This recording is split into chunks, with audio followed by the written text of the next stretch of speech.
HR9 news. Shri Sathya Sai జిల్లా హిందూపురం మండలంలోని తూముకుంట పారిశ్రామిక వాడలో రసాయన పరిశ్రమల్లో వచ్చే వ్యర్థాల ద్వారా జల కాలుష్యం ఏర్పడుతుందని తూముకుంట గొల్లాపురం గ్రామస్తులు పేర్కొన్న మేరకు HR9 న్యూస్లో ప్రసారమైన నేపథ్యంలో వెంటనే అధికారులు స్పందించి పారిశ్రామిక వాడలోని రసాయన పరిశ్రమలో వచ్చే వ్యర్థాలను శాంపిల్స్ కలెక్ట్ చేసి టెస్టింగ్కు పంపించారు. అధికారులు స్పందించి ఈ చర్యలకు పాల్పడుతున్న వారిని మరి పరిశ్రమలను గుర్తించి తప్పకుండా తగిన చర్యలు తీసుకుంటామని తెలిపారు. ఓకేనండి, నా పేరు పివై మునిప్రసాద్, ఈ pollution control board Anantapur, both Anantapur and Satyasai డిస్ట్రిక్ట్లకి ఇన్ఛార్జ్ కాబట్టి ఈ పారిశ్రామిక వార్డులో ఉన్న పరిశ్రమలని తనిఖీ చేసే బాధ్యత, వీటి మీద యాక్షన్ తీసుకునే బాధ్యత మా మీద ఉంటుంది. కాబట్టి రీసెంట్గా రవికుమార్ గారు ఏఐటీసీ ప్రెసిడెంట్ ఉన్నారు, జిల్లా ఉపాధ్యక్షులు, తర్వాత మన భాస్కర్ రెడ్డి గారు హ్యూమన్ రైట్స్ కమిషన్ నుంచి, తర్వాత పత్రికా విలేకరులు, ఈవెన్ జనసేన నాయకులు కూడా మనం కంప్లైంట్ చేయడం జరిగింది. దానిలో భాగంగా ఆల్రెడీ ఒకసారి శాంపుల్ తీసుకున్నాము. ఫస్ట్ పాయింట్లో తక్కువ శాతము డంప్ చేయడం జరిగింది.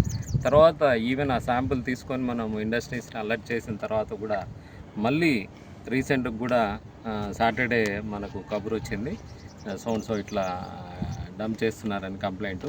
సండే రోజు కూడా మన పొల్యూషన్ కంట్రోల్ బోర్డ్ అఫీషియల్స్ వచ్చేసి శాంపుల్స్ కలెక్ట్ చేశారు.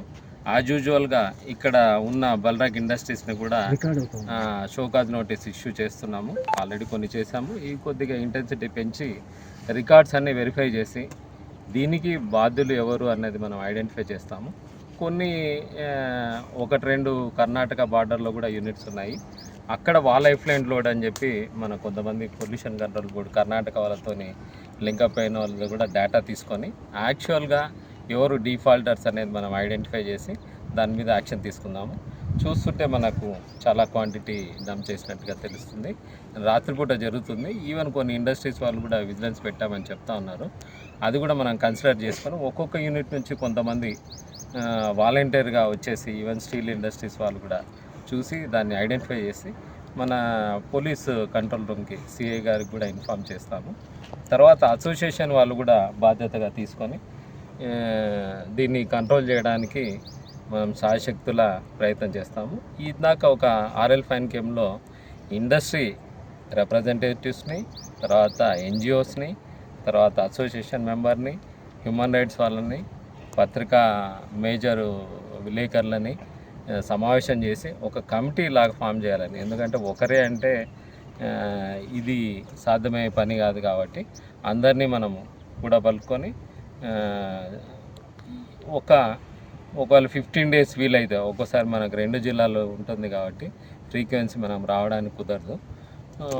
మనం బేస్ చేసుకొని మంత్లీ వన్స్ ఈ కమిటీ మెంబర్స్ అందరూ అన్ని యూనిట్స్ని ఇట్లా డంపింగ్ చేసే స్పాట్ని తీసుకొని ఇదే రిప్రజెంటేషన్ మళ్ళీ మనం కలెక్టర్కి, తర్వాత పోలీస్ డిపార్ట్మెంట్కి వాళ్ళకు కూడా ఇవ్వడం జరుగుతుంది. ఇది ఇట్లే కంటిన్యూ చేస్తే కఠిన చర్యలు తీసుకుంటాం, ఇంక్లూడింగ్ క్లోజ్ చేసేయడానికి కూడా మేము రికమెండ్ చేస్తాం హయ్యర్ అథారిటీస్కి, మెంబర్ సెక్రటరీ లెవెల్కి, చైర్మన్ లెవెల్కి కూడా తీసుకెళ్తాం. దీంట్లో మాత్రం ఏం సందేహం లేదు. ఇదైతే ఖచ్చితంగా స్టాప్ కావాలి. ట్రీట్మెంట్ ఫెసిలిటీస్ డెవలప్ చేసుకోవాలి.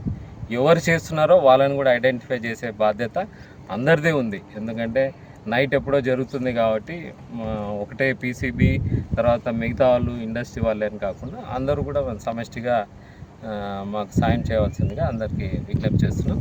అన్ని ఇండస్ట్రీస్ మీద మనము నిఘా పెడతాం. యాక్షన్ మాత్రం ఖచ్చితంగా ఉంటుంది. మా రీజన్ లాస్ పరిధిలో ఉన్నంత వరకు మాత్రం ఖచ్చితంగా యాక్షన్ తీసుకుంటామని అందరికీ పెద్దల సమక్షంలో కూడా హామీ ఇస్తున్నాం. ఇక్కడ ఈ ఎఫ్లెంట్ మనం తీసుకున్నాం. దీంట్లో పిహెచ్ దగ్గర నుంచి టీడీఎస్ నుంచి సిఓడి, బిఓడి, దాన్ని బట్టి ఏ రకమైన రా మెటీరియల్ వాడతాననేది మనం ట్రాక్ చేయొచ్చు. ఈ శాంపుల్ రిపోర్ట్ పక్కన పెట్టుకుంటాం. అన్ని ఇండస్ట్రీ నుంచి జనరేట్ అయినవి 1 by 1 మనం శాంపుల్ కలెక్ట్ చేసి దాని అనాలిసిస్ రిపోర్ట్ చూస్తే మనకు ఒక అవగాహన వస్తుంది. అంటే ఆల్మోస్ట్ ఆల్ ఒక 80% మనకు తెలుస్తుంది అనమాట. ఫర్దర్గా మిగతా అవేంది మనం క్యాచ్ చేయాలి. ట్యాంకర్ను కూడా క్యాచ్ చేసినప్పుడు అప్పుడు వాళ్ళు ఏ ఇండస్ట్రీ అనేది కూడా చెప్తారు కాబట్టి మ్యాచ్ చేసుకొని మనం 100% కంక్లూడ్ చేస్తాం. నిర్ధారణ జరిగిన తర్వాత జరగకముందే మనము ఒకసారి ఒక ఇండస్ట్రీ మీద మనం సస్పెక్ట్ చేసినప్పుడు షోకాజ్ నోటీస్ ఇచ్చేసి లీగల్ ప్రొసీజర్ ప్రకారం 15 రోజులు టైం ఇస్తాం. వాళ్ళు ఈ ఇండస్ట్రీ మా ఇండస్ట్రీ నుంచి వచ్చిందా, మా రికార్డ్స్ అన్నీ ఉన్నాయి, మా ఎఫ్లెంట్ అంతా మేమే ట్రీట్ చేస్తున్నాం అనేది ఇవ్వాలి. ఇవ్వని పక్షంలో 15 రోజుల తర్వాత ఒక డీటెయిల్డ్ రిపోర్ట్, దానిలోకి బోర్డు పర్మిషన్ ఇచ్చినప్పుడు కొన్ని కండిషన్స్ పెడుతుంది. ఆ కండిషన్స్ అన్నీ కాంప్లై అవుతున్నారా లేదా అని చెప్పేసి డీటెయిల్డ్ రిపోర్ట్ మెంబర్ సెక్రటరీకి పంపడం జరుగుతుంది. అక్కడ టాస్క్ ఫోర్స్ కమిటీ ఉంటుంది విజయవాడలో. వాళ్ళు ఎవరైతే కంప్లైనెంట్ ఉన్నారో ప్లస్ ఇండస్ట్రీ వాళ్ళని పిలిచి అందరి సమక్షంలోనే రివ్యూ చేసి దాని మీద యాక్షన్ తీసుకుంటారు. అది డెలిగేషన్ ఆఫ్ పవర్స్ వచ్చేసి మనకు బోర్డ్ ఆఫ్ విజయవాడ చేతులు. దానికి కూడా ఒక మెకానిజం పెట్టారు. ఇండస్ట్రీస్ని డెవలప్ చేయాలన్న ఉద్దేశంతో డిఐపిసి, డిస్ట్రిక్ట్ ఇండస్ట్రీస్ కమిషన్ కమిటీ అని ఉంటుంది. దాంట్లో ఫ్రీక్వెంట్గా అధికారులు ఇన్స్పెక్షన్ చేసిన వాళ్ళకు కూడా అంటే ప్రొడక్షన్ దానికి కూడా ఇబ్బంది అవుతుంది. ఇప్పుడు ఫైర్ డిపార్ట్మెంట్ వస్తుంది, పొల్యూషన్ కంట్రోల్ బోర్డ్ వస్తుంది, ఇండస్ట్రీస్ డిపార్ట్మెంట్, లేబర్ వస్తారు.